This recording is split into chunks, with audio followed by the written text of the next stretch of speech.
Good morning dear student. Gayatri PG college Sanchore की online classes में आपका स्वागत है। आज हम बीएससी पार्ट 3 के ऑर्गेनिक केमिस्ट्री के नेक्स्ट चैप्टर है एमिनो एसिड। एमिनो एसिड जो टॉपिक है इस पर आज हम डिस्कस करेंगे।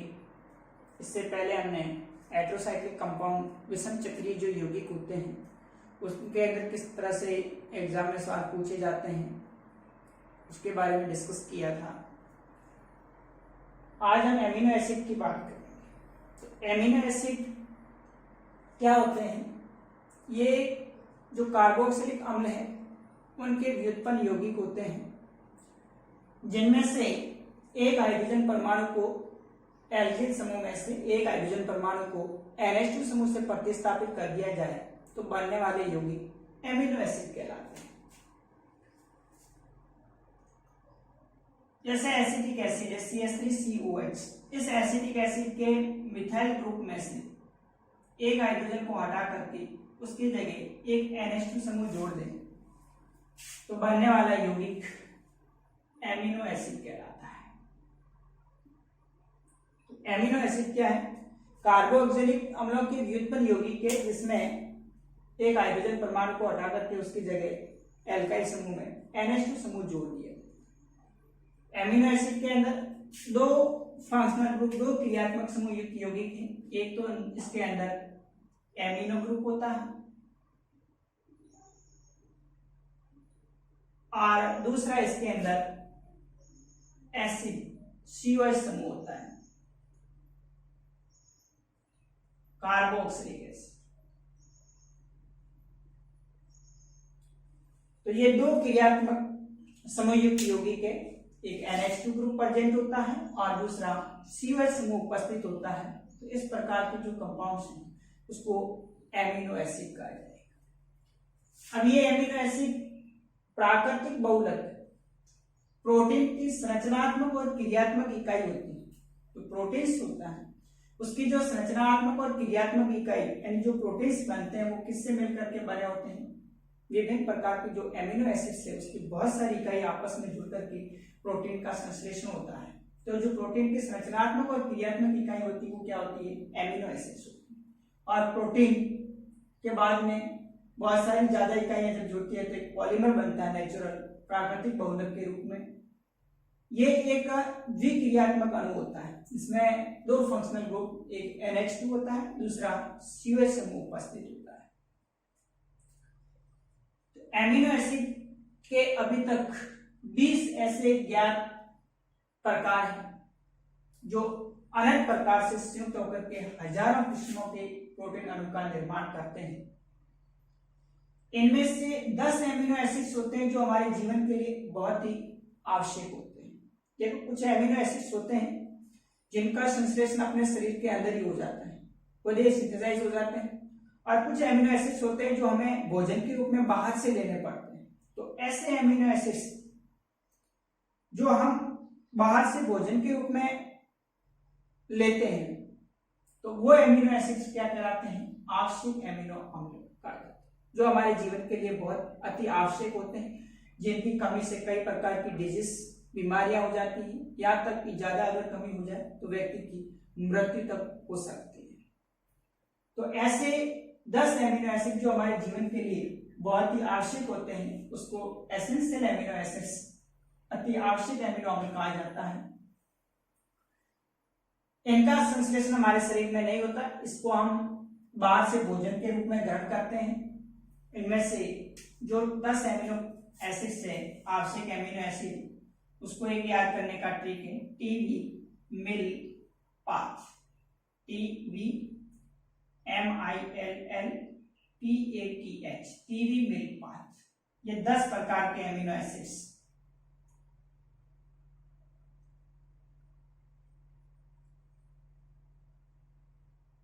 देखिए, यहां पर T का मतलब है ट्रिप्टोफैन, V का मतलब है वेलिन, M का मतलब है मिथ्योनिन, I का मतलब है आइसोल्यूसिन, L का मतलब है ल्यूसिन और L का मतलब है लाइसिन। P का मतलब है फेनिलएलानिन, ए का मतलब यहाँ आर्जिनिन, टी का मतलब यहाँ पर थ्रियोनिन और एच का मतलब यहाँ पर हिस्टीडीन। तो ये 10 प्रकार के एमिनो एसिड्स टीबी पास से आप याद रख सकते हैं। T for tryptophan, B for valine, M for methionine, I for isoleucine, L for leucine, L for lysine, P for phenylalanine, A for arginine, T for threonine और एच फॉर हिस्टीडीन। इस तरह से आप इसको याद रख सकते हैं। ये 10 एमिनो एसिड्स जो हमारे जीवन के लिए अति आवश्यक होते हैं, इस कारण से इसको आवश्यक एमिनो एसिड कहा जाता है। नेक्स्ट हम इसका क्लासिफिकेशन देखें तो देखिए इनको अलग अलग प्रकार से क्लासिफाइड किया गया है, जिसमें संरचना के आधार पर है एलिफेटिक और एरोमेटिक एमिनो एसिड। इसके अलावा एसिडिक और बेसिक नेचर के आधार पर भी इनको acidic amino acid, basic amino acid और तीसरा न्यूट्रल। इसके अलावा इनको एमिन ग्रुप और कार्बोक्सिलिक जो ग्रुप होते हैं उनकी स्थिति के आधार पर भी क्लासिफाइड किया गया है अल्फा बीटा एमिनो एसिड के अंदर। तो नेक्स्ट हम देखेंगे इसका क्लासिफिकेशन। क्लासिफिकेशन के अंदर 3 अलग अलग भागों के अंदर इसको क्लासिफाइड किया गया है। सबसे पहले on the basis of structure, संरचना के आधार पर। तो संरचना के जो आधार पर है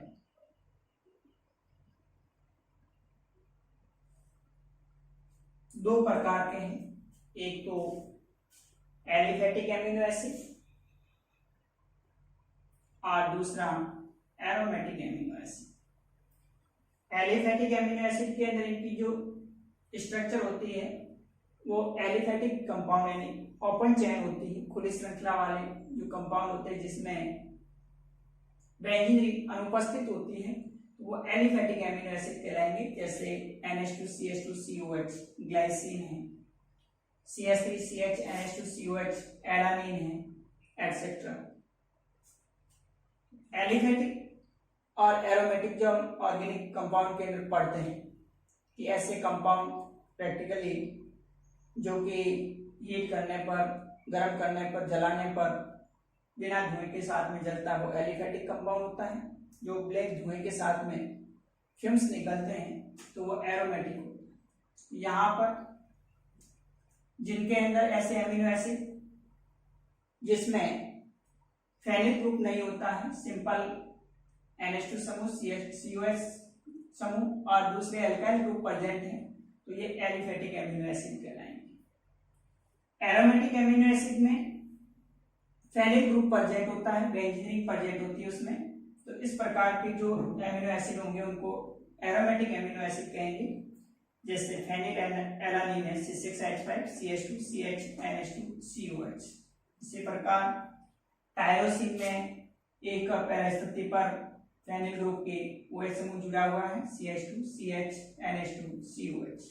जिनके अंदर फेनिल रिंग प्रेजेंट होती है, फेनिल ग्रुप प्रेजेंट होता है, तो वो एरोमेटिक एमिनो एसिड्स कहलाएंगे। दूसरा इसका क्लासिफिकेशन है on the basis of acidic और बेसिक नेचर, अम्लीय और क्षारीय प्रकृति के आधार पर। अम्लीय और क्षारीय उसके बेस पर, उसकी प्रकृति के आधार पर भी 3 है अलग अलग। एक एसिडिक एमिनो एसिड, अम्लीय एमिनो एसिड, दूसरा बेसिक क्षारीय एमिनो एसिड और तीसरा न्यूट्रल उदासीन एमिनो एसिड। एसिडिक के अंदर ऐसे एमिनो एसिड जिनमें NH2 की तुलना में COH जो समूह है उसके देखता है, COH ग्रुप ज्यादा प्रेजेंट उपस्थित है, तो ऐसे amino acid acidic amino acid कहलाएंगे, अम्लीय प्रकृति वाले। जैसे ग्लूटामिक एमिनो एसिड है जिनके अंदर 2 COH समूह उपस्थित होता है और एक NH2 होता है, COH CH2 CH2 CH NH2 COH। तो यहाँ पर NH2 की तुलना में COH समूह की अधिकता 2 है, COH समूह है, जबकि 1 NH2 समूह। इसी प्रकार एस्पार्टिक एसिड में भी आप देख रहे हैं 2 COH समूह उपस्थित हैं और 1 NH2। इस प्रकार के एमिनो एसिड जिनमें COH समूह की अधिकता होती है तो उसको हम एसिडिक एमिनो एसिड कहा जाएगा। दूसरा बेसिक एमिनो एसिड, क्षारीय में NH2 जो समूह होता है उसकी संख्या अगर COH समूह से अधिक है तो उनको हम बेसिक एमिनो एसिड कहेंगे।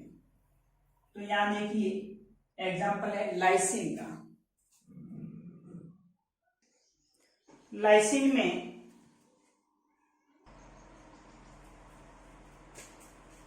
दो NH2 समूह उपस्थित है, एक NH2 और दूसरा NH2 और एक COH समूह उपस्थित। ऐसे एमिनो एसिड जिनमें NH2 समूह की अधिकता होती है वो बेसिक एमिनो एसिड, इसका एग्जांपल है लाइसिन। तीसरा न्यूट्रल एमिनो एसिड जिनके अंदर COH समूह और NH2 समूह दोनों की संख्या बराबर होती है तो उसको हम न्यूट्रल एमिनो एसिड कहेंगे। उदासीन जैसे ग्लाइसिन है तो एक NH2 समूह उपस्थित है, एक COH। एलानिन है, इसके अंदर भी एक NH2 ग्रुप है, एक COH समूह उपस्थित है। तो जिसमें NH2 और COH समूह दोनों समान संख्या के अंदर उपस्थित है दोनों ग्रुप, तो उसको हम न्यूट्रल एमिनो एसिड कहा जाएगा। और एक तीसरा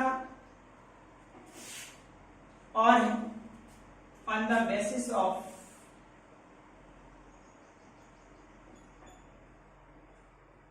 alpha, beta and gamma amino group कौन से कार्बन के साथ में जुड़ा हुआ है तो उसके आधार पर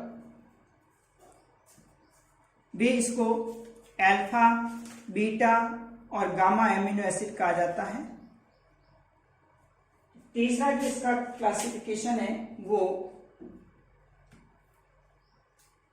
on the basis of position of NH2 and COH amino और COH समूह की स्थिति के आधार पर इसको अल्फा एमिनो एसिड,